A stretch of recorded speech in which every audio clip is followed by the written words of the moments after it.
আমি হিমি। আজকে ছিল আমার বিয়ে। সারাদিনের এত ঝামেলা শেষ করে এখন আমি প্রবেশ করতে চলেছি বাসর ঘরে। কিন্তু সমস্যা একটাই, হঠাৎ করেই বিয়ে ঠিক হয়ে গেল। হুটহাট করে বিয়েও হয়ে গেল। না আমি ঠিকমতো বরকে চিনলাম, কার সাথে বিয়ে হয়েছে, সে মানুষ কেমন কিছুই জানি না, শুধুমাত্র তার ছবিটা দেখেছি। বিয়ের 2 দিন আগে, মানে 3 দিন আগে বিয়ে ঠিক হয়েছিল, আর আজকে বিয়ে হয়ে গেছে। অন্তত এই 2 দিনের মাঝে হলেও একবার কল করা উচিত ছিল। হয়তো লজ্জায় কল করেনি, এরকমও হতে পারে। আমি শুধু শুধু তাকে নিয়ে এরকম চিন্তা করছি, কিন্তু একবার তো কল করা উচিত ছিল, তাই না? আচ্ছা, এখন ওসব বাদ দিয়ে রুমে ঢুকি। বাসর ঘরে ঢুকে প্রায় 1 ঘন্টা ধরে বসে আছি, কারো আনাগোনা নেই। যার অপেক্ষা করছি তার তো কোনো নামগন্ধও নাই। অনেক সময় পার হয়ে যাওয়ার পরে অবসান ঘটলো অপেক্ষার। রুমে আসলো রাকিব। রাকিব আমার একমাত্র বিয়ে করা বরের নাম। আমার জীবনে অনেক স্বপ্ন ছিল, এর মাঝে একটা স্বপ্ন ছিল বাসর ঘর নিয়ে। সারা রাত স্বামীর সাথে গল্প করব, আমাকে সে তার সব সুখ দুঃখ খুলে বলবে, আমি আমার মনের কথা তার সাথে শেয়ার করব। আরো কত স্বপ্ন দেখেছি তা বলে শেষ করা যাবে না। সে যখন রুমে ঢুকলো, আমি প্রথমে ভেবেছি সে আমার ঘোমটা তুলে আমার দিকে তাকিয়ে থাকবে অবিরাম। কিন্তু সে রুমে ঢুকেই পরনের শেরওয়ানি পাগড়ি খুলে চলে যায় ওয়াশরুমে। কিছুক্ষণ পর সে চেঞ্জ হয়ে এসে শুয়ে পড়ে, আর আমি এখানে বসে বসে এতক্ষণ যার অপেক্ষা করছিলাম সে এসেই শুয়ে পড়লো। এমনকি আমার সাথে একটা কথাও বলল না। এ কেমন বিচার, সেটা কিসের ঠিক করেছে? অনেকক্ষণ বসে থাকার পরে যখন আমার ঘুম ঘুম ভাব চলে আসছিল, তখন আমি ভাবছিলাম যে কি হবে আমার স্বপ্নে, কি ভেবেছি আর কি হচ্ছে। আসলে সব শেষে আমার কপালটাই খারাপ। তারপর মনের মাঝে কিছু সংকোচ বোধ নিয়ে হলেও আমি রাকিবকে একটা ডাক দেই। এই যে ঘুমিয়ে গেলেন নাকি? তো কি করব, এখন তো রাত, মানুষ তো রাতে ঘুমায় তাই না? রাতের বেলা যদি না ঘুমাই তো সকালে কি ঘুমাবো নাকি? আমি তো এমনিতেই বললাম, এরকম রিয়েক্ট করার কি আছে? এখন থেকেই তর্ক শুরু করলে? আমি তর্ক কই করলাম? আজকে তো আমাদের বাসর রাত, প্রথম দিন, তাই তো আমি বলছি। এসে কোনো কথাবার্তা নাই, ঘুমিয়ে পড়লে। কি, প্রথম দিনই তো পাত্তা ফুটে গেছে? আগে কোনোদিন কথা হয়নি, দেখা হয়নি, আর আজকে প্রথম দিনেই তুমি করে কথা বলা হচ্ছে? বাহ! তো কেমন ভাবে কথা বলবো? তুমি তো আমার স্বামী, তাই না? চুপ করো, বেয়াদব! রাকিবের এমন কথা যেন আমার ভেতরে একটা আঘাত পৌঁছায়। তার এই ধমক দেওয়াতে আমি খুব কষ্ট পাই। আমি স্বপ্নে তো ভাবিনি যে আমার সাথে এরকম ব্যবহার করবে। নিজের অজান্তে আমি কান্না করে দিই। এর আগে কখনোই কেউ আমার সাথে এরকম ভাবে কথা বলেনি, এরকম চিৎকার দিয়ে আমার সাথে রাগ দেখায়নি। আজ এই প্রথম কেউ আমার সাথে এরকম ব্যবহার করলো, তাও প্রথম দিনেই। কি হয়েছে? এখানে কাদার কি আছে? না, কিছু না। কিছু না তো কাঁদছিস কেন? আমার কানের মাঝে হো হো করে আওয়াজ আসছে কেন? শান্তিতে ঘুমাতেও পারবো না। ধুর, বিরক্ত একটা। এমনিতে সারাটা দিন এই করো সেই করো, এসব করো সেসব করো, বিরক্ত হয়ে গেছি।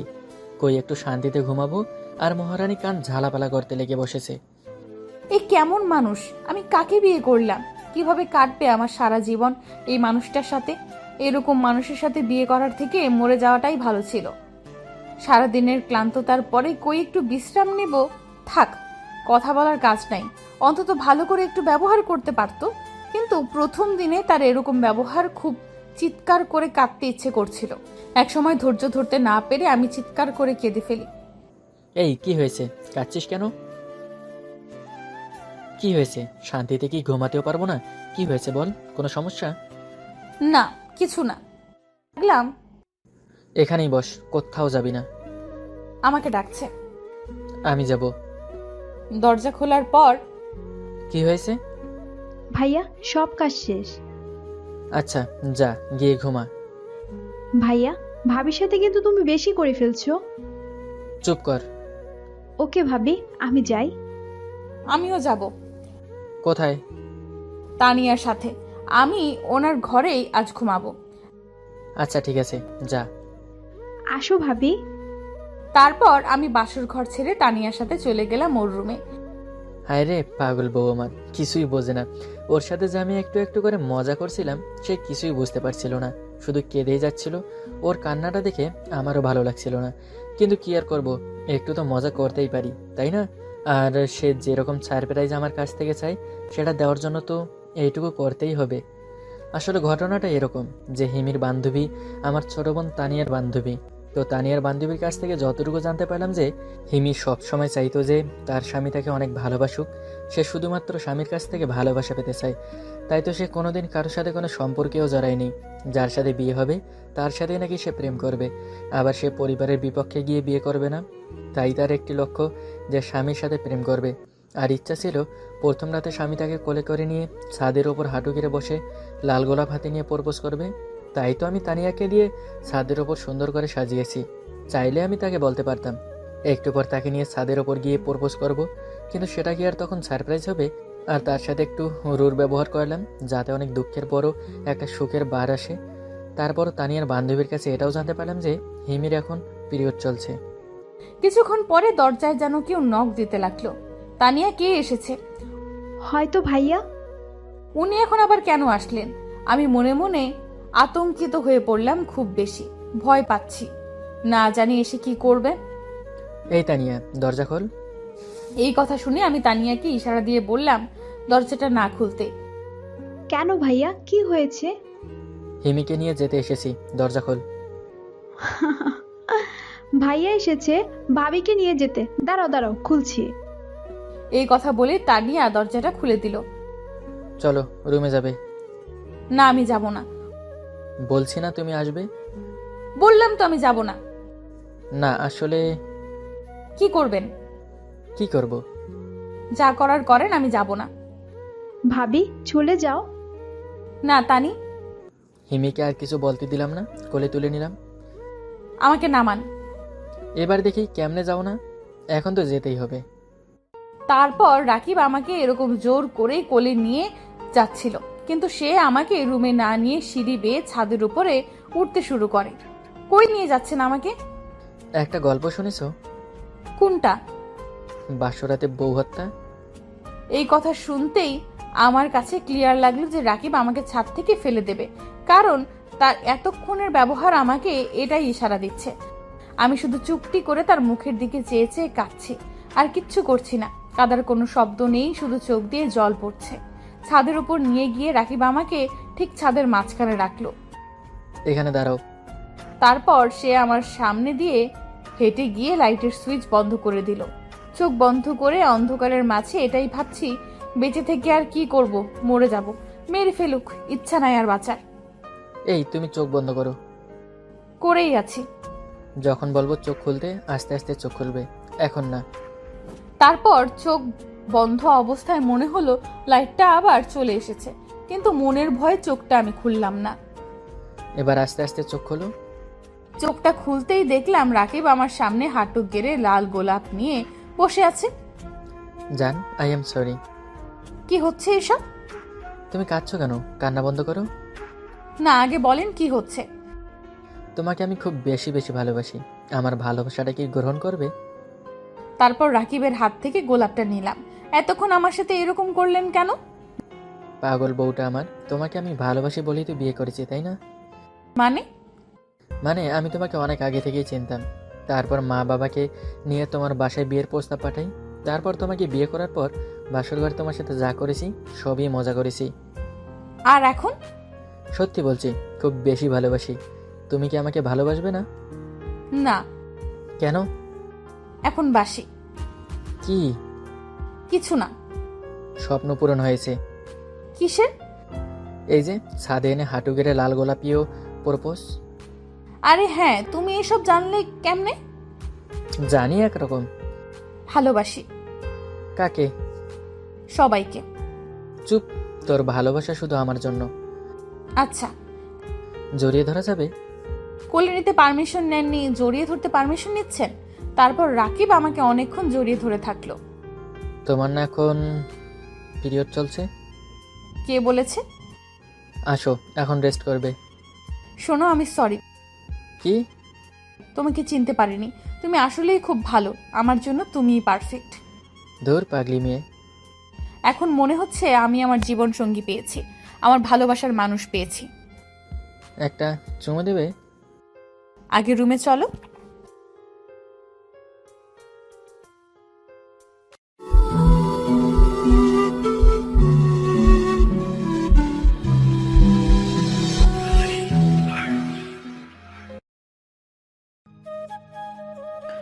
ঘুম থেকে উঠেই হাত মুখ না ধুয়ে আগে ফেসবুকে ঢুকলাম। এটা আমার রোজকারের অভ্যাস। হাঁটতে বসতে খেলাধুলা খাওয়া আড্ডা সবখানেই সবসময়ই আমার ফেসবুক লাগবেই। এক কথায় বলতে গেলে আমি ফেসবুকের পোকা। ফেসবুক স্যার 1 মিনিটও আমার চলে না। নিউজ ফিড চেক করছিলাম, হঠাৎ একটি মেসেজ আসলো। মেসেজটি দেখে আমার ঠোঁটের কোণে হাসি ফুটে উঠলো। মেসেজটি ওপেন করলাম। হাই, কেমন আছেন? ভালো, কিন্তু আপনি? আমিও ভালো আছি। আপনি কেমন আছেন তা জানতে চাইনি, আপনি কে সেটাই জানতে চাইছি। ওমা, আপনি আমাকে চেনেন না? আপনি কোন আকাশের চাঁদ যে আপনাকে চিনবো? আমাকে না চেনার তো কথা নয়। আমরা একই পেজে কাজ করি। ও, কোন পেজে? কোন পেজ এটাও বলতে হবে? আচ্ছা ঠিক আছে, বলা লাগবে না। সত্যি কি আপনি আমাকে চেনেন না? কতবার বলবো, সত্যি আমি আপনাকে চিনি না। চেনেন না নাকি না চেনার ভান দেখাচ্ছেন? আজব তো, আমি আপনার সাথে ভাব দেখাবো কি জন্য? আমি পর কারোর সাথে ভাব দেখাই না। এজন্যই দেখাচ্ছেন। আমি তো আর পর কেউ নই। চিনি না জানি না, তাহলে আপনি আমার আপন হলেন কি করে?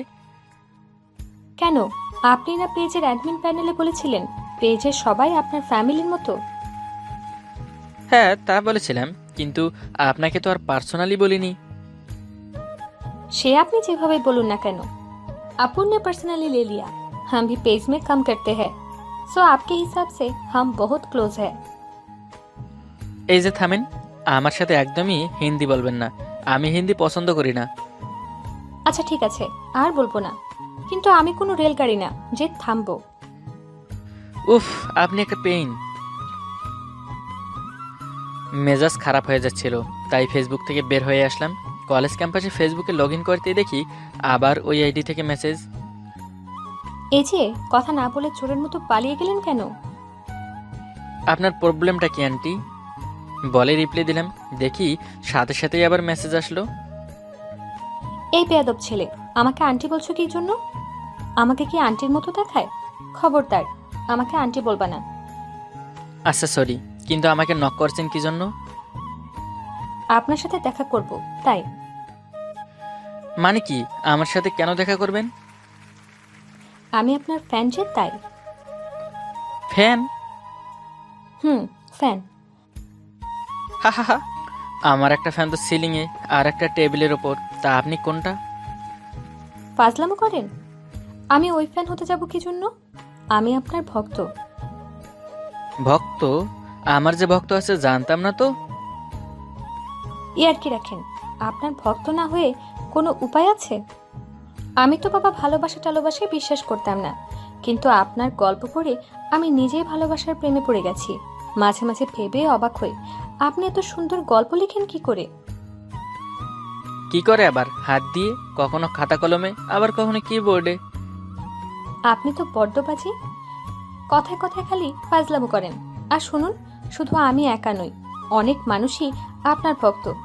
ভালো লেখেন বলে আবার ভাব নিয়েন না। আমরা আছি বলে আপনারা লিখতে পারেন। জি। কিছু বললেন না যে?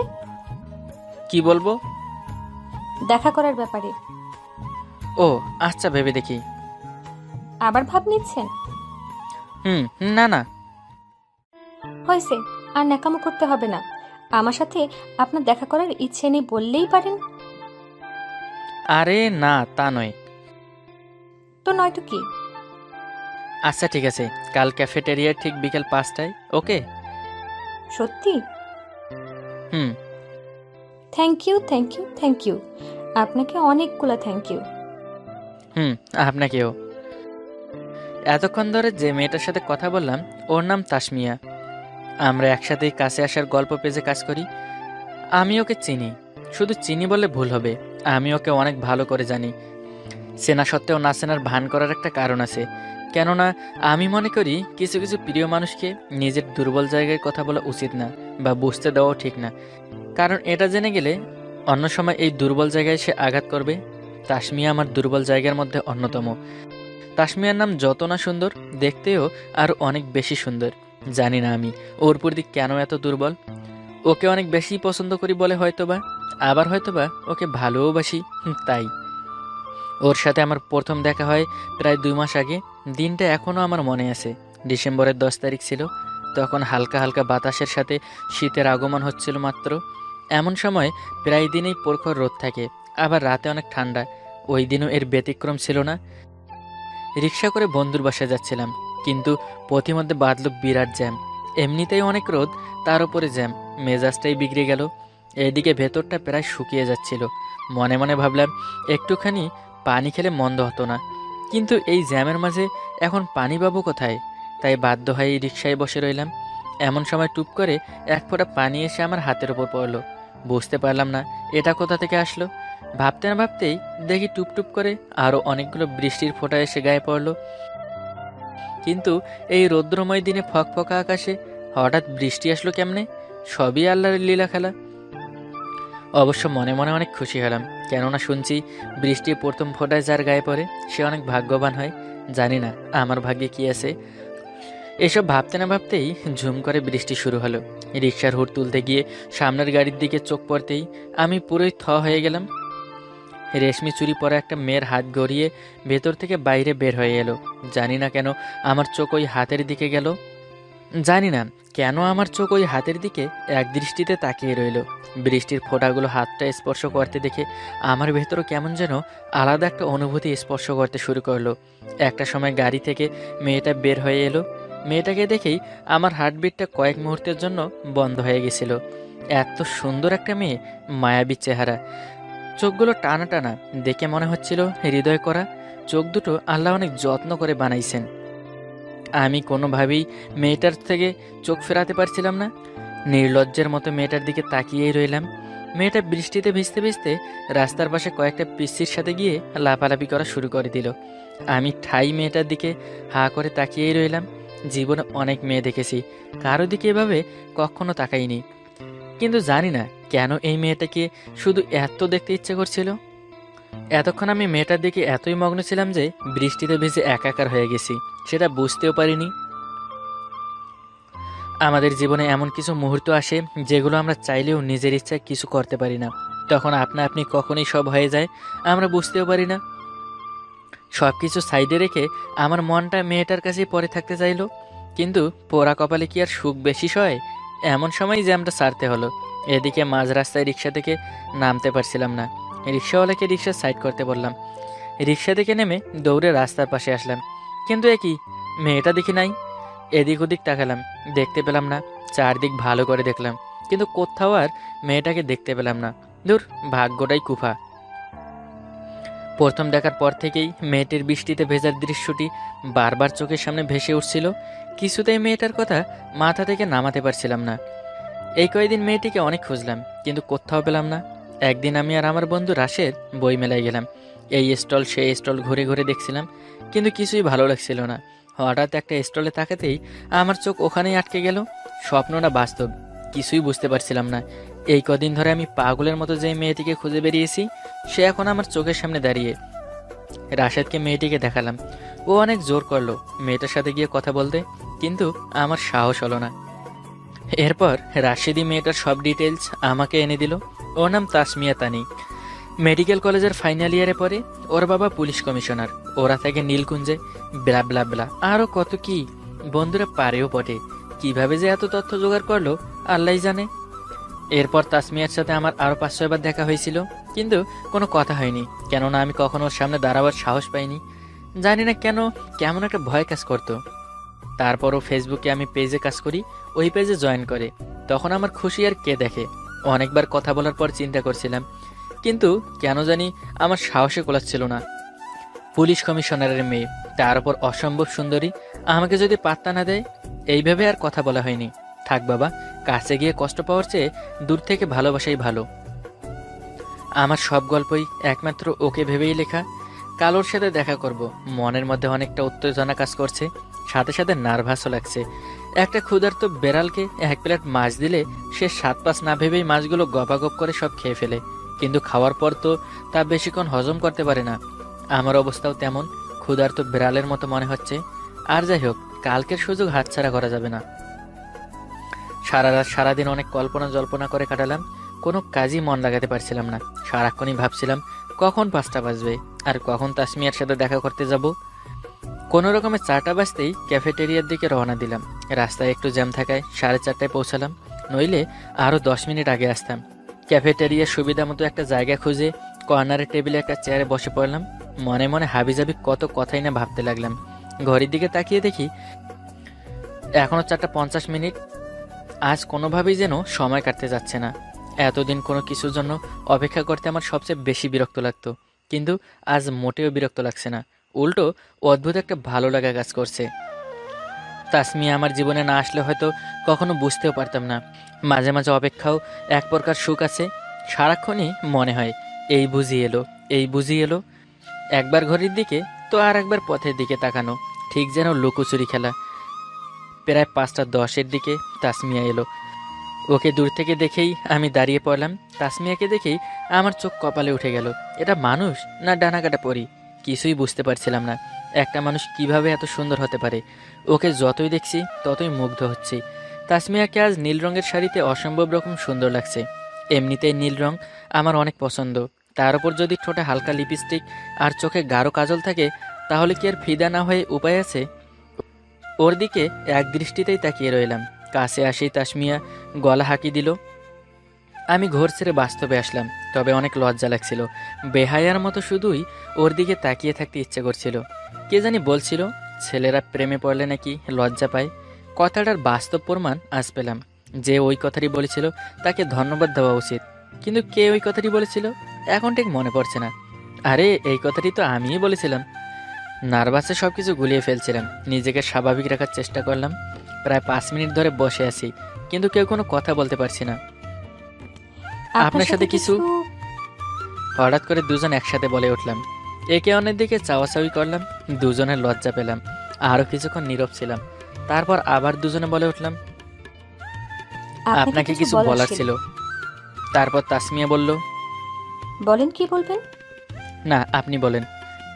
আপনি বলেন, আমি শুনছি। আমতা আমতা করে বললাম, আপনাকে অনেক সুন্দর লাগছে। আপনাকে হলুদ পাঞ্জাবিতে ভালো মানিয়েছে। ধন্যবাদ। হিমু বুঝি অনেক পছন্দ করেন? তেমন না, রূপাকেই আমার অনেক পছন্দ। আমার কিন্তু হিমুকে সবচেয়ে বেশি ভালো লাগে। ও আচ্ছা। আপনি অনেক ভালো গল্প লিখেন। ভালো লেখি কিনা জানি না, তবে মানুষের হৃদয়কে যাতে আমার লেখার নাড়া দিতে পারে সেই হিসেবেই লেখার চেষ্টা করি। আপনিও তো কম নন, আপনিও অনেক ভালো লিখেন। কই না তো, আমি তো গল্প লিখতে পারি না। গল্প না লিখেন, কিন্তু ভালোবাসা নিয়ে তো সুন্দর সুন্দর কথা লিখেন। যাক, মিথ্যে হলেও আপনার মুখে প্রশংসা শুনে ভালো লাগছে। মিথ্যে নয়, সত্যি। আচ্ছা বাদ দেন, কি খাবেন বলেন? আমি কিছু খাবো না বলার পরও আমার জন্য কফি আর ওর জন্য আইসক্রিম অর্ডার দিল। কথা বলতে বলতে কখন যে নার্ভাসনেস কেটে গেছে বুঝতেও পারিনি। ক্যাফেটেরিয়া থেকে বের হয়ে দুজনে রাস্তায় হাঁটতে লাগলাম। তাসমিয়ার সাথে হাঁটতে অন্যরকম ভালো লাগা কাজ করছিল। তাসমিয়া বলল, আমার সাথে ওই লেকের ধারে একটু হাঁটবেন, নাকি এখনো ভাব দেখাবেন? আমি হ্যাঁ কিংবা না কিছুই না বলে মাথা নাড়িয়ে সম্মতি দিলাম। লেকের ধারে হাঁটতে হাঁটতে তাসমিয়া বলল, আপনি না কি যেন বলতে চাইছেন? না কিছু না বলে আমি আবার বললাম, আপনিও তো কিছু একটা বলতে চাইছিলেন। তাসমিয়া আমার কথার জবাব না দিয়ে হাঁটতে থাকলো। হঠাৎ থমকে দাঁড়িয়ে আবার জিজ্ঞেস করলো, আচ্ছা, আপনার সব গল্পের চরিত্রে তাসমিয়া নামটা কেন থাকে? আমি আপনার সব গল্পই পড়েছি, সব গল্পেই একই নাম, কেন? বিশেষ কোনো কারণ নেই, এমনি। মিথ্যা। কি মিথ্যে? আপনি মিথ্যা বলছেন। মিথ্যে কেন বলবো?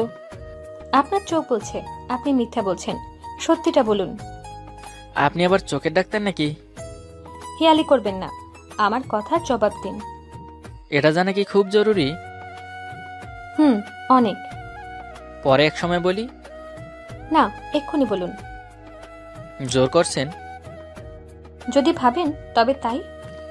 কি বলবো কিছুই বুঝতে পারছিলাম না। সত্যি বলতে সাহস হচ্ছিল না, আবার মিথ্যেও বলতে পারছিলাম না। কিছুক্ষণের জন্য থমকে গেছিলাম। একবার মনে হচ্ছে ওকে সব সত্যি বলে দেই, কিন্তু আবার মনে হচ্ছে যদি ভুল বুঝে। এদিকে আমি আর ওর থেকে দূরে থাকতেও পারছি না। শেষ পর্যন্ত সিদ্ধান্ত নিলাম এবার সব সত্যিই বলে দিব, যা হবার হবে। নিজেকে মনে মনে প্রস্তুত করলাম, সাহস নিয়ে ওর সামনাসামনি দাঁড়ালাম। তাসমিয়া আবার বলল, কি হলো বলেন। আমি আর দেরি করলাম না, পকেট থেকে ওর জন্য কেনা আংটিটা বের করলাম। যদিও মানুষ হিসেবে আমি মোটেও রোমান্টিক না, তবুও একটু রোমান্টিক হওয়ার চেষ্টা করলাম। কেননা মেয়েরা রোমান্টিকতা অনেক পছন্দ করে। তাই হাঁটু গেড়ে বসে তাসমিয়ার দিকে আংটিটি বাড়িয়ে দিয়ে বললাম, Tasmia, I love you, will you be mine forever. আমি আবার বললাম, সত্যি তো এটাই যে আমি তোমাকে প্রচণ্ড ভালোবেসে ফেলেছি। যেদিন তোমায় প্রথম দেখেছি সেদিনই তোমার প্রেমে পড়ে আমি পাগল হয়ে গেছি। দিন কি রাত কি, খাওয়া নেই দাওয়া নেই, সারাক্ষণই শুধু তোমার কথাই ভাবতে ভালো লাগে। 24 ঘন্টার মাঝে একটা সেকেন্ডের জন্যও আমি তোমায় ভুলতে পারি না। আমি হয়তো তোমায় অনেক কিছু দিতে পারবো না, কিন্তু প্রাণ খুলে ভালোবাসা দিতে পারবো। আমি হয়তো তোমায় অনেক সুখে রাখতে পারবো না, কিন্তু কখনো তোমার চোখের জল মাটিতে পড়ার আগেই তোমার মুখে হাসি ফোটাতে পারবো। তোমার হাতটা কি আমার সারা জীবনের জন্য ধরতে দেবে? এক না গেলেই তাসমিয়াকে কথাগুলো বলে ফেললাম। আমার কথা শুনে মনে হলো তাসমিয়া আকাশ থেকে পড়লো। ও হা করে দাঁড়িয়েছিল, বুঝতে পারছিলাম না ও কি বলবে বা কি বা করবে। তাসমিয়া আমার হাত থেকে আংটিটা নিল, দেখে মনে হলো ও অনেক কনফিউশনে পড়ে গেছে। আংটিটা হাতে নিয়ে আংটির দিকে কিছুক্ষণ তাকালো, তারপর আমার কথার জবাব না দিয়ে ধীর পায়ে উল্টো পথে এক পা করে এগোতে লাগলো। আমার আর বুঝতে বাকি রইল না যে ও আমায় ভালোবাসে না। খুব কষ্ট লাগছিল। অজান্তেই চোখের কোণে পানি এসে গেল, গাল বেয়ে টুপ করে পানির ফোঁটা মাটিতে পড়ল। কোনোভাবেই মানাতে পারছিলাম না নিজেকে যে তাসমিয়া আমাকে ফিরিয়ে দেবে। আমি ওর নিশ্চুপে চলে যাওয়া দেখতে পারছিলাম না, তাই আকাশের দিকে তাকিয়ে চোখের জল ফেলতে লাগলাম। কিন্তু তাসমিয়া কিছু দূর গিয়ে আমাকে অবাক করে দিয়ে ঘুরে দৌড়ে এসে আমাকে জড়িয়ে ধরল। আমি ভ্যাবাচাকা খেয়ে গেলাম। এরা স্বপ্ন নাকি সত্যি, এর ফারাক আমি এই মুহূর্তে বুঝে উঠতে পারছিলাম না। আমিও তাসমিয়াকে শক্ত করে জড়িয়ে ধরলাম। তাসমিয়া আমার বুকে মাথা রেখে কাঁদতে কাঁদতে বলল, ভালোবাসো আগে বলনি কেন? আমাকে কাঁদাতে খুব মজা লাগে না? আগে বলার সুযোগ পাইনি যে। সেই প্রথম যেদিন তোমায় রাস্তায় একটা বৃদ্ধ লোককে সাহায্য করতে দেখি, সেদিন থেকেই তোমার প্রতি আমার ভালো লাগা কাজ করে। তারপর তোমায় বইমেলায় দেখে তোমার সম্পর্কে ধীরে ধীরে জানতে শুরু করি, কিন্তু লজ্জায় কখনো তোমার সামনে আসতে পারিনি। তোমায় ছাড়া আর একা থাকতে না পেরে লজ্জা শরমের মাথা খেয়ে আজ ভালোবাসি বলবো বলে তোমার সামনে দাঁড়িয়েছি। তোমায় সত্যি আমি অনেক ভালোবাসি। তাসমিয়া কাঁদতে কাঁদতে কথাগুলো বলছিল। আমার বুক থেকে ওর মুখটা তুলে চোখের পানি মুছে দিলাম। মেয়েটা বড়ই অদ্ভুত, কান্না ভেজা মুখেও অসম্ভব মায়া কাজ করছে। আমি বললাম, আচ্ছা বাবা সরি, আমি কি জানতাম যে তুমিও আমায় ভালোবাসো? এবার তো কান্না থামাও। অবশ্য তোমার কান্না মাখা মুখ দেখতে খারাপ লাগছে না। চুপ, একদম চুপ। আমাকে ছেড়ে কখনো কোথাও যেতে পারবা না। আচ্ছা যাব না, কিন্তু এবার তো ছাড়ো। বলছি না চুপ। আরে সবাই দেখছে তো। দেখুন, তাতে কি আসে যায়? জড়িয়ে ধরতে বলেছি, ধরো। পারবো না। পারবো না মানে? এই পারবো না মানে কি? ধরো, নইলে আব্বুকে বলে 14 শিকের ভেতরে ঢুকিয়ে দেব। বাপরে কি দাজ্জাল মেয়ে। আমি দজ্জাল। ভালোবাসায় কমতি হলে আমি তোমাকে ছেড়েও কথা বলবো না। কি আর করা, কোনো উপায় না দেখে আমিও জড়িয়ে ধরে থাকলাম। আরে ভাই, আপনারা আরও কি চান বলেন তো? আরও কিছু চান? আপাতত বিদায় হন, দেখা হচ্ছে নতুন কোনো গল্প নিয়ে। তখন নয় আরও কিছু ঢেলে দিব। রেডি হয়ে থাকুন। গল্পটি কেমন লাগলো কমেন্টে জানিয়ে দিন। আর আমাদের চ্যানেলটি সাবস্ক্রাইব করে পাশে থাকা বেল বাটনে ক্লিক করুন, তাহলে সবার আগেই আপনার কাছে চলে যাবে ভিডিওটি। নতুন নতুন ভিডিও পেতে এই কাজটি করে রাখুন। ধন্যবাদ সবাইকে। মাঝে মাঝে একা কাঁদার খুব ইচ্ছে জাগে মেয়েদের, তখন কিছু বাহানা দিয়ে সবার আড়ালে যাওয়াই মেয়েদের ধর্ম। মেয়েরা প্রচুর কাঁদতে পারলেও তারা লুকিয়ে কান্না করতে স্বস্তি বোধ করে। রাত 1টা, কলিং বেলের শব্দ। ইরার মা দরজা খুলে দেখে সুহান। আন্টি, ইরা কই? কি আন্টি ফেরত দিতে এসেছো? সেটা আমায় দিয়ে যাও। ও কই? ওর সাথে আর দেখা করতে হবে না। 5 মিনিট সময় দিন আন্টি, কথা বলেই চলে যাব। ইরার মা হাত জোর করে বলে, বাবা, আমাদের ভুল হয়েছে, সেটা মানি। দয়া করে ওকে আর অপমান করো না। তুমি যাও, ও আর রুমেই আছে। সুহান ইরার রুমে গিয়ে দেখে রুম অন্ধকার। আলো জ্বালাতেই ইরা চোখ বন্ধ করে ফেলে। মা প্লিজ আলো নিভিয়ে দাও, আলো আমার ভালো লাগে না। ইরা, সুহানের গলা শুনেই ইরা তড়িঘড়ি উঠে বসে। আপনি? হুম। অপমান করা বুঝি বাকি আছে? করুন, আমি লুকিয়েছি, তাই অপমানই আমার কাম্য। আমার মতো মানুষ কারো বউ হওয়া যে পাপ। আমি তো আমৃত্যু বোঝা। হয়েছে বলা? ইরা নিজের পা ওড়না দিয়ে ঢেকে নিল। আমায় ক্ষমা করে দিন, আমার উচিত ছিল আগেই বলা আমি প্রতিবন্ধী। সুহান ইরার পাশে বসলো। ইরা, কাকে তুমি প্রতিবন্ধী বললে? নিজেকে তুমি স্পেশাল, আর দুনিয়াতে স্পেশাল লোককেই মানুষ অবজ্ঞা করে। সুহান ইরার পায়ের উপর থেকে ওড়না সরিয়ে পা হাতে নিল। পা ছাড়ুন। পা এমন লাল হয়ে আছে কেন? কৃত্রিম পা পড়তে পড়তে ঘা হয়েছে। কই সেই পা? ইরা খাটের পাশ থেকে 2 পা সুহানের হাতে দিল। সুহান তা দূরে ফেলে দিল। কি করছেন?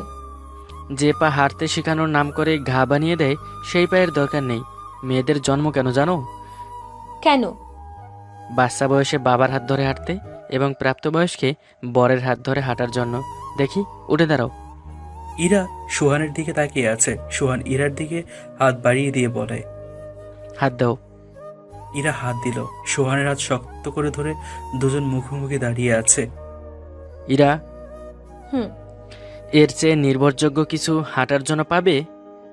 ইরা ফুপিয়ে ফুপিয়ে কেঁদে মাথা নাড়াচ্ছে। তোমায় আমি ভালোবেসেছি, তোমায় দেখে। তাতে তোমার কি আছে বা কি নেই তা বিচার করে নয়, পুরো তোমাকেই আমার দরকার। মায়ের কথায় কষ্ট পেও না। মা তোমার দুর্বলতা নিয়ে শুধু আঘাত করেনি, সাথে করেছে আমার দুর্বলতা নিয়ে। আপনার? আমার পুরো দুর্বলতাই তো তুমি। তোমার 2 পা না থাকলেও আমি তোমাকে বিয়ে করতাম।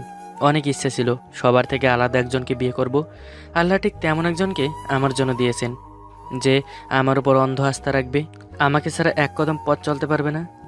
ঝগড়া হলেও বলবে, সুহান, আমায় আমার বাসায় দিয়ে আসো। ইরা হেসে দিল। দাও। কি? হাত দাও, আংটি পরাবো না?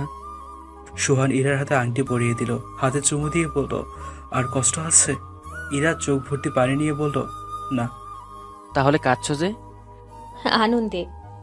দেখো না তুমি কি সুন্দর, আনন্দেও কাঁদতে পারো, কিন্তু আমি পারি না। অক্ষম আমি, মনের দিক থেকে অক্ষম। তাহলে এখন প্রতিবন্ধী যদি বলা হয়, তাহলে তো আমি প্রতিবন্ধী, তাই না? ইরা সুহানের বুকে নিজের মুখ চেপে ধরে কাঁদতে লাগলো। সুহান ইরার মাথা হাত রেখে বলল, পাগলি মেয়ে, তোমার কান্না দেখে আমারও কাঁদতে ইচ্ছে করছে। একটু কান্না করা শিখাবে আমায়? দরজার আড়ালে দাঁড়িয়ে ইরার মাও কাঁদছে। এ কান্না কষ্টের নয়, এ কান্না আনন্দের। অনেকদিন এর জমে থাকা কষ্ট, আক্ষেপ আর অপমানের আজ সমাপ্তি হলো যে।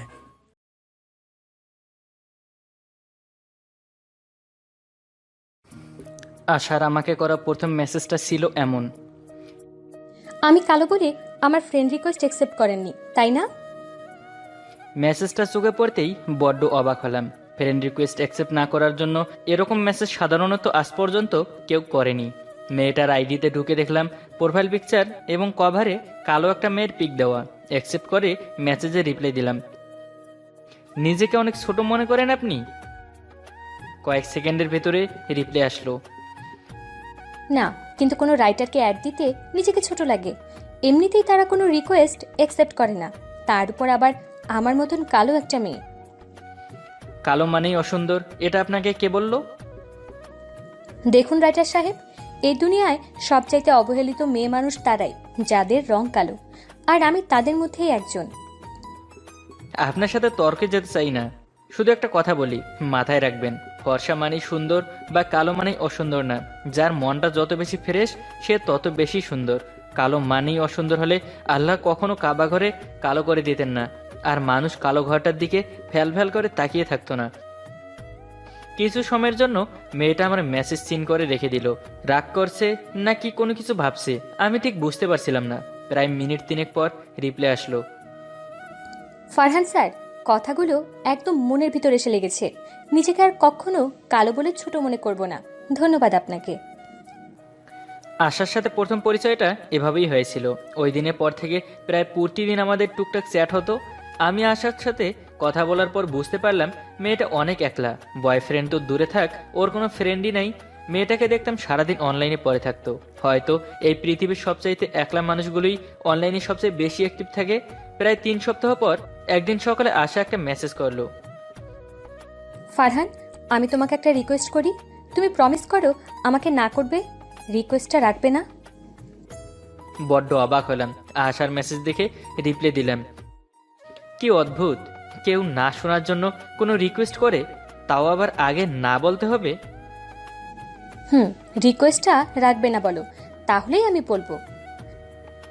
আচ্ছা ওকে, বলো কি রিকোয়েস্ট।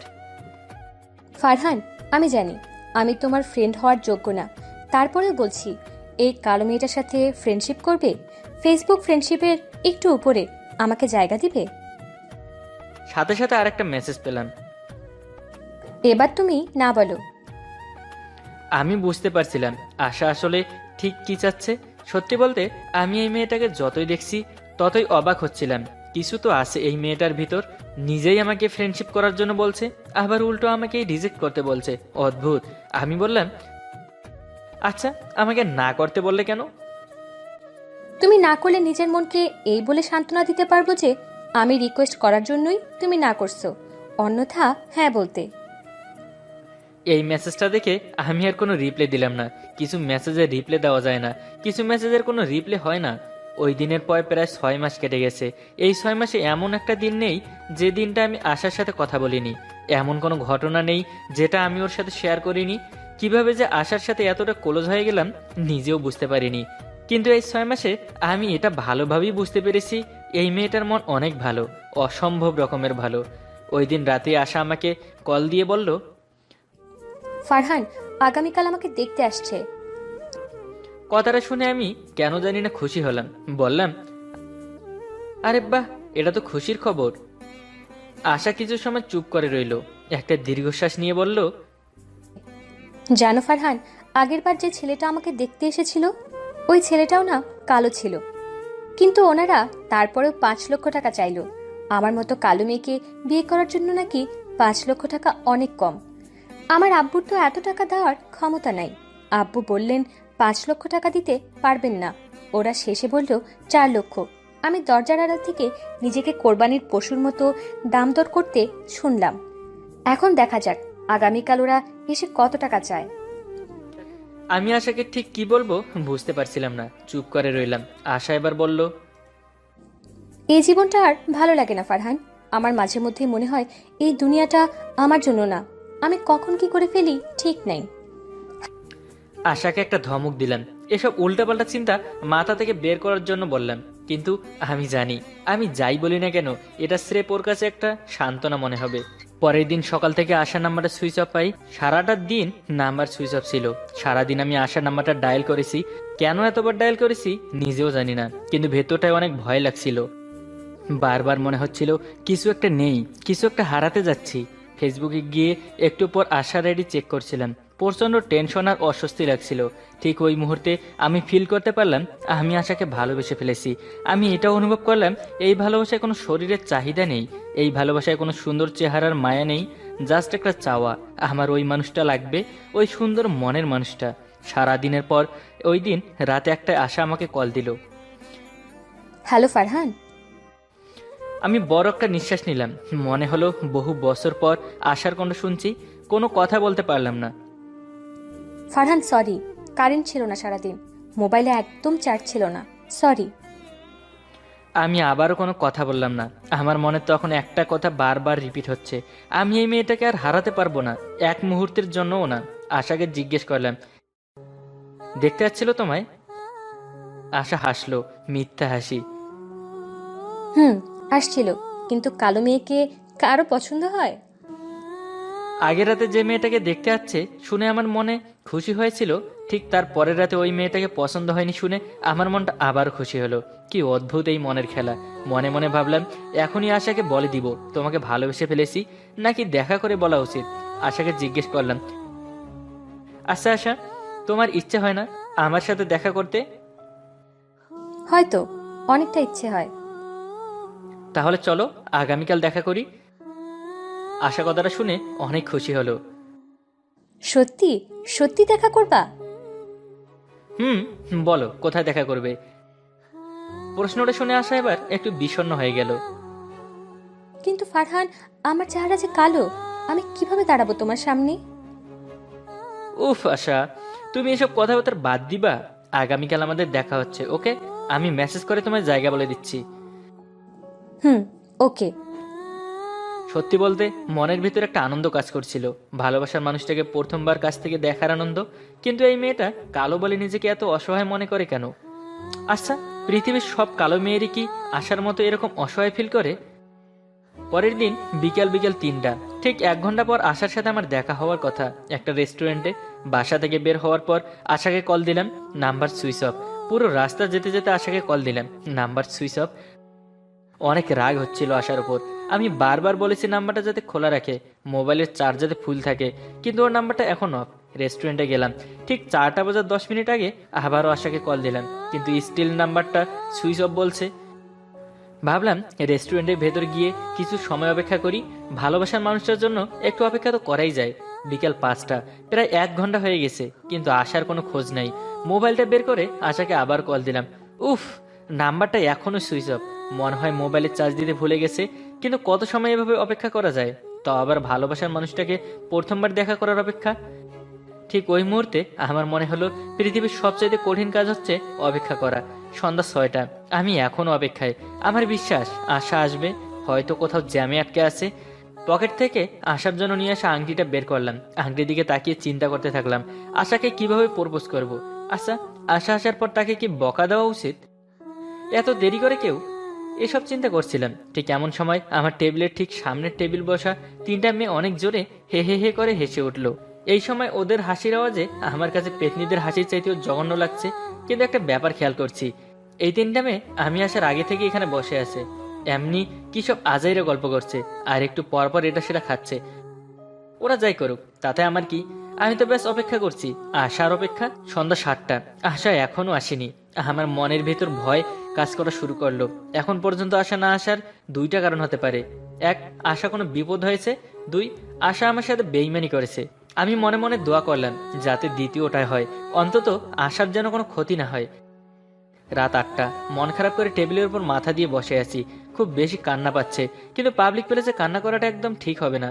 সামনে টেবিলে ওই মেয়েগুলোকে দেখলাম, এখনো বসে আছে। অবশ্য তারা আমার দিকে তেমন একটা খেয়াল করছে না। আচ্ছা, আমার কি এখন চলে যাওয়া উচিত? হয়তো চলে যাওয়াটাই উচিত হবে। ঠিক করলাম, আরো 30 মিনিট অপেক্ষা করব, তারপর চলে যাব। শেষবারের মতো আশার নাম্বারটায় কল দিলাম, আবারও বলল সংযোগ দেওয়া সম্ভব হচ্ছে না। আমার চোখটা না চাইতেও ভিজে যাচ্ছে। পকেট থেকে টিস্যু বের করে চোখটা মুছতেছি, এমন সময় দেখলাম ওই মেয়েগুলো আমার সামনে এসে দাঁড়ালো। নীল শাড়ি পরা একটা মেয়ে বলল, একটু বসতে পারি? যদিও ইচ্ছা ছিল না হ্যাঁ বলার, তারপরে ভদ্রতা স্বরূপ হ্যাঁ বললাম। 3টা মেয়ে আমার অন্য পাশে বসলো। এবার আমি তাদের দিকে একটু ভালোভাবে খেয়াল করলাম। 2টা মেয়ের পরনে ছিল ড্রেস, একজনে কালো ড্রেস, অন্যজনে সাদা। যে বসার পারমিশন চাইলো তার পরনে ছিল নীল শাড়ি। সাদা ড্রেস পরা মেয়েটার রং একটু কালো, কিন্তু চেহারা অনেকটা মায়া আছে। কালো ড্রেস পরা মেয়েটার চেহারা অনেক সুন্দর, ঠিক পূর্ণিমার মতো বলা চলে। আর নীল শাড়ি পরা মেয়েটার চেহারাও যথেষ্ট সুন্দর। যাই হোক, ওদের চেহারা দেখে আমার কি লাভ? ওরা যেমনই হোক, তাতে আমার কি? কি জন্য এখানে বসেছে বা কি বলতে চাই, সেটাই হচ্ছে আসল কথা। নীল শাড়ি পরা মেয়েটাই প্রথমে বলা শুরু করলো, হাই, আমি মায়া।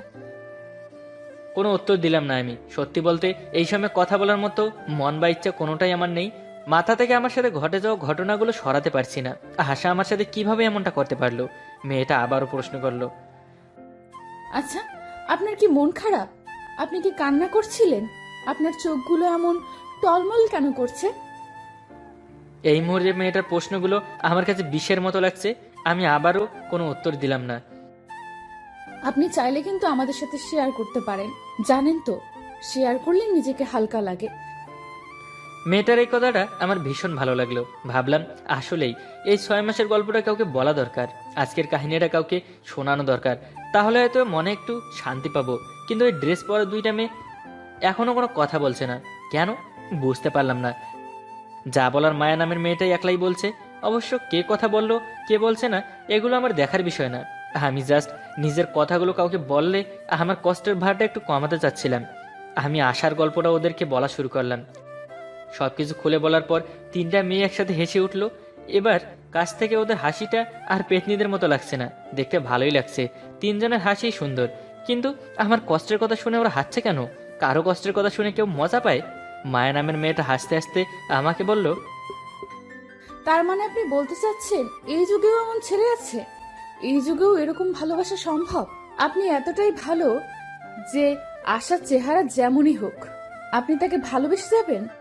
হ্যালো স্যার, এটা কোনো মুভি না, ঠিক আছে? আমি মেয়েটার প্রশ্নের কোনো উত্তর দিলাম না।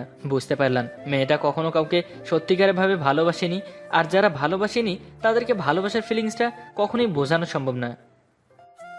আচ্ছা ধরুন আমি আপনার আশা, আপনি কি বিশ্বাস করবেন? কথাটা শুনে বড় বড় চোখ করে মেয়েটার দিকে তাকালাম। কয়েকটা মুহূর্তের জন্য মনের ভিতর সুখ অনুভূতি হচ্ছিল, আশাকে পাওয়ার সুখ। কিন্তু পরক্ষণে আমার মনে হলো আশার কণ্ঠ তো এরকম না, আশার কণ্ঠ তো আরো সুন্দর। আর এই মেয়েটার তো চেহারা সুন্দর, আশা তো কালো। আচ্ছা আপনি এত অস্থির হয়েন না, না জানি কখন হার্ট অ্যাটাক করে ফেলেন কে জানে। আমার মনে হচ্ছে আপনাকে আর জ্বালানো উচিত হবে না, এখন আপনাকে সব সত্যিটা বলা উচিত। কথাটা শুনে বোকার মতো তাকিয়ে রইলাম। কোনো কথাই আমার মাথায় ঢুকছে না। মেয়েটা কি বলতে চাচ্ছে বুঝতে পারলাম না। মায়া এবার একটু সিরিয়াস হয়ে বলল, আমি এবার যা বলি তা মন দিয়ে শুনুন, ওকে? আমি মায়া, কালো ড্রেস পরা মেয়েটা হচ্ছে মো, আর সাদা ড্রেস পরা মেয়েটা হচ্ছে আশা, আপনার আশা। আশা নামটা শোনা মাত্রই বুকটা ধুক করে উঠল। ভুরু কুচকে জিজ্ঞেস করলাম, আশা? আমার আশা? আপনার আশা। আসলে আপনি সত্যিই আমাদের বান্ধবীকে ভালোবাসেন কিনা এটা দেখার জন্যই আপনাকে এত বেশি কষ্ট দিলাম। এখন আশাকে দেখার পর আবার বলিয়েন না আপনার আশাকে পছন্দ হয়নি। আশা কিন্তু আগেই বলেছিল ওর রং কালো। মায়ের কোনো কথা আমার কানে যাচ্ছিল না। আমি ফ্যাল করে আশার দিকে তাকিয়েছিলাম। একটু কালো হলেও সাদা ড্রেসটায় ওকে ভালোই মানিয়েছে। চেহারায় মায়া আছে অনেক। অবশ্য চেহারার মায়া না থাকলেও আমার তো চলতো, কারণ আশার মনটা অনেক বেশি ভালো, আর আমি ওই মনটাকেই ভালোবেসেছি। আস্তে আস্তে চেয়ার থেকে উঠে আশার কাছে গিয়ে হাঁটু ভেঙে বসলাম। আশাকে বললাম, তোমার হাতটা একটু ধরতে পারি? আশা ওর হাতটা আমার দিকে বাড়িয়ে দিল। আমি হাতটা নিজের গালে শক্ত করে ধরলাম। চোখ থেকে কয়েক ফোঁটা পানি বের হলো, আর পানিটা কষ্টের পানি না, এই পানিটা সুখের পানিও না, ভালোবাসার পানি। একটু আগে যেই মানুষটাকে মনে হচ্ছিল জীবন থেকে হারিয়ে ফেলেছি, সেই মানুষটার হাত এখন আমার হাতের মুঠোয় শক্ত করে ধরে রাখা। চারপাশে কে কি ভাবছিল আমার দেখার সময় ছিল না। আমি পকেট থেকে আংটিটা বের করলাম আশাকে প্রপোজ করার জন্য। আংটিটা বের করার সাথে সাথে আশা হাসলো, অনেক জোরে হাসলো। এই হাসিটা বড্ড অপরিচিত আমার কাছে। মেয়েটা হাসতে হাসতে বলল, আরে ভাইয়া, আমি মৌ, তুমি আবারও বোকা হয়েছো। মেয়েটা যে আশা না সেটা আমি ওর কণ্ঠ শুনে নিশ্চিত হলাম। মায়ের দিকে তাকালাম, মায়ের জোরে জোরে হাঁটছে, আর মায়ের পাশেই কালো ড্রেস পরা পূর্ণিমার মতো মেয়েটা মাথা নিচু করে ফুপিয়ে ফুপিয়ে কান্না করছে। আমার বোঝার বাকি রইল না এটাই আশা। আশা মাথা নিচু করে রেখেই ওর হাতটা আমার দিকে বাড়িয়ে দিল। কান্না করতে করতে বলল, আংটিটা পরিয়ে দাও। আমি সেই পরিচিত কণ্ঠটা শুনতে পেলাম, যে মধুর কণ্ঠটা প্রতিদিন শুনি, যে কণ্ঠটা আমাকে প্রতিদিন সকালে গুড মর্নিং বলে, যে কণ্ঠটা শুনে প্রতিটা রাতে ঘুমাতে যাই। আশা আবারও কান্না করতে করতে বলল, আংটিটা পরাও তাড়াতাড়ি। আমার ভেতরে কিরকম রাগ হচ্ছিল বলে বোঝানো সম্ভব না। আশাকে শুধু একটা প্রশ্ন করলাম, তার মানে আগে যা যা বলেছিলে সব মিথ্যে? সবই সত্য, কিন্তু আমার জায়গা ঘটনাগুলো ছিল আমার বড় আপির সাথে। ব্যাস, তফাৎটা এখানেই। আমি বসা থেকে উঠে দাঁড়ালাম, আংটিটা বক্সের ভেতর রেখে কোনো কথা না বলে বাইরের দিকে হাঁটা শুরু করলাম। মোবাইলটা সুইচ অফ করে দিলাম। আগামী 2 দিন মোবাইলটা আর অন করব না। আমি জানি আশা এখন কান্না করবে, করুক, বেশি করে কান্না করুক। আমাকে এত মিথ্যা আর এত কষ্ট দেওয়ার অপরাধে একটু কান্না তো ডিজার্ভ করেই। এটা তো মাত্র শুরু। আশা জানে না আগামীতে ওর জীবনে কি কি হতে চলেছে। আমি আশাকে সপ্তাহে 7 দিন কালো বানিয়ে রাখবো। সবাই বিয়ের দিন পাত্রীকে পার্লারে নিয়ে যায় সুন্দর দেখানোর জন্য, কিন্তু আমি আশাকে কালো বানিয়ে তারপর বিয়ে করব। কারণ আমি কালো আশাটাকে ভালোবেসেছিলাম, পূর্ণিমার মতো চেহারার কাউকে না। এই শহরে সুন্দর মানুষকে ভালোবাসার মতো মানুষদের অভাব নেই। সরি, ভুল বললাম। সুন্দর মানুষকে কাছে পাবার মানুষদের অভাব নেই। ভালোবাসা বললাম না এজন্য, যারা ভালোবাসে তারা রং খোঁজে না, যারা রং খোঁজে তারা কখনো ভালোবাসে না। তাই দিন শেষে এই শহরে তোমাকে খুব করে চাই। বলা মানুষদের অভাব নেই, এই শহরে প্রেমিক প্রেমিকারও অভাব নেই, কিন্তু সত্যিকারভাবে ভালোবাসতে পারে এমন মানুষের বড্ড অভাব। দিন শেষে ভেতরটা অনুভব করতে পারা মানুষগুলোর বড্ডই অভাব।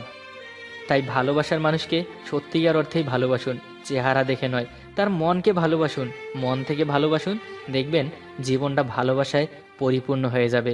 ধন্যবাদ সবাইকে আমাদের পাশে থাকার জন্য। এত রাতে তোমার কি মাথা খারাপ হয়েছে? মাথা খারাপ হবে কেন? মাথা ঠিকঠাকই আছে।